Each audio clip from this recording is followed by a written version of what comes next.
Another Channel Islander is attempting Mount Everest, following in the footsteps of Eric Blakely.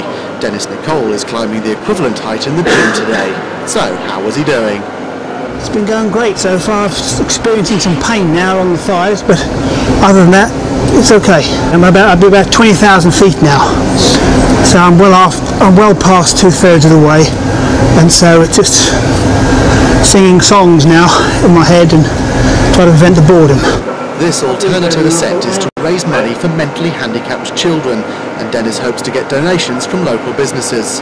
Having started at 8:30 this morning, he should complete the climb within a day. Eat your heart out, Eric.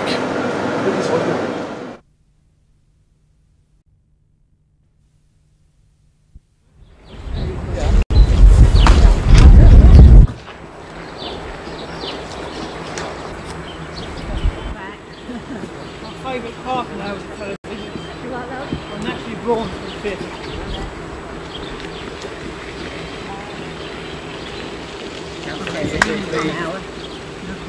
I'm going very slow. That's wonderful. My body's dehydrated. Have you had a drink? Congratulations. Carry on. Brilliant.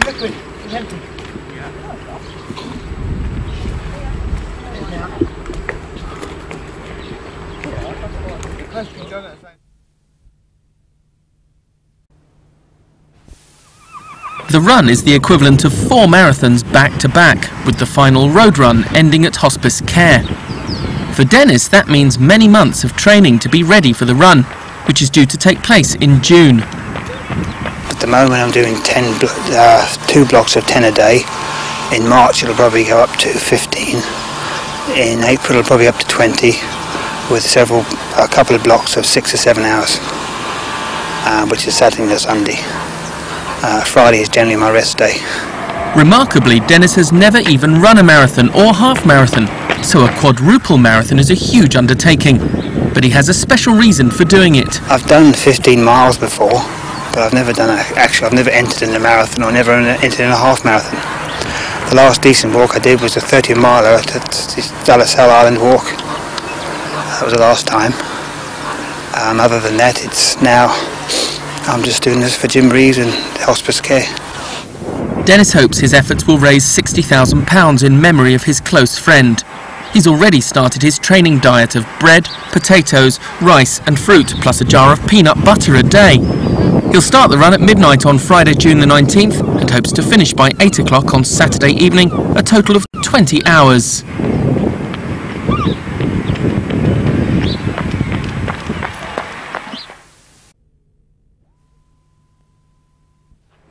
February 1998. A tired Dennis Nicolle is well on his way to achieving his aim. 4 marathons back-to-back in aid of hospice care. Before he took up the challenge, he'd done next to no running. But his desire to do something in memory of his friend Jimmy Reeves spurred him on. At times it was tough, and now he wants to inspire others. I went about writing my synopsis. I chatted with my friend Ken King, who used to teach me the A-level side of things. The synopsis started. Each chapter I looked at a synopsis, otherwise I was to write it, keep on track of things. Each chapter I went to see Ken and he highlighted it. The first chapter went in the bin because it was useless. So I sat down and did it slowly. And over the months it was formed. And it took a further 5 months to get it published. Dennis says the message of his book, Stepping Out, is to give others hope, especially for those with a sense of adventure and in need of a little inspiration. As for himself, he has no firm plans for the future, but chances are, if he sets his mind to a new goal, he'll probably achieve it.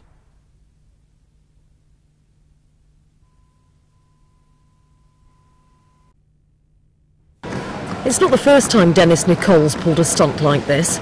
Back in 1998, he ran the equivalent of 4 marathons back-to-back at Le Kennevet. And 5 years later, he just keeps on running and walking. Starting at 8 this morning, his goal was to run till 8 tonight and cut 85 kilometres. We caught up with him 7 hours in. I'm knackered, to be honest. I wish I could just chop off my big toe on my left side. I've got blisters on my right foot. I've got aches and pains in my hips, and my back feels as if I could just stop.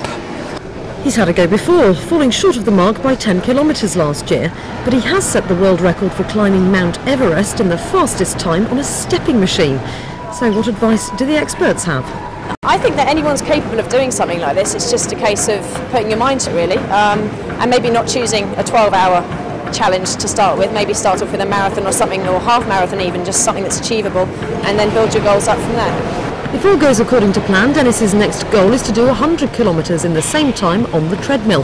Extraordinary lengths to go to raise money for sensory equipment for disabled children.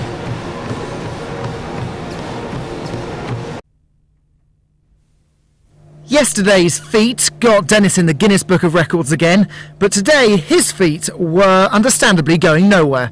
But then again, they deserve their rest. They'd helped their owner travel well over the distance of 2 marathons to gain his second world record. Dennis broke the previous best with a quarter of an hour to spare, but there was no chance of him continuing for the remaining 15 minutes. But on the final hour I said, how much do I need to break it? And they said 4 kilometres and 0.18. I thought, fine, I'll do 4.2, and I did, and that was it, because I had enough. I was just in far more pain than I've ever anticipated. I've done 100 k's before and 100 miles before, but I didn't have so much pain.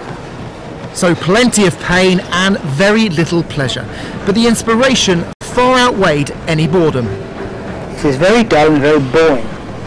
You don't think of anything. You wish you could think of something, but you don't. And all you can focus on is what you're going to do for that hour. Inspiration comes from seeing people who need help, and I can do something for them, raise funds. And that's basically it, just like helping the people.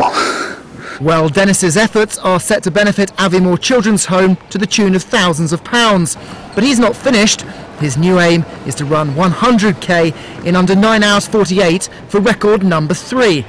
Now these truly are a set of metatarsals worth national recognition.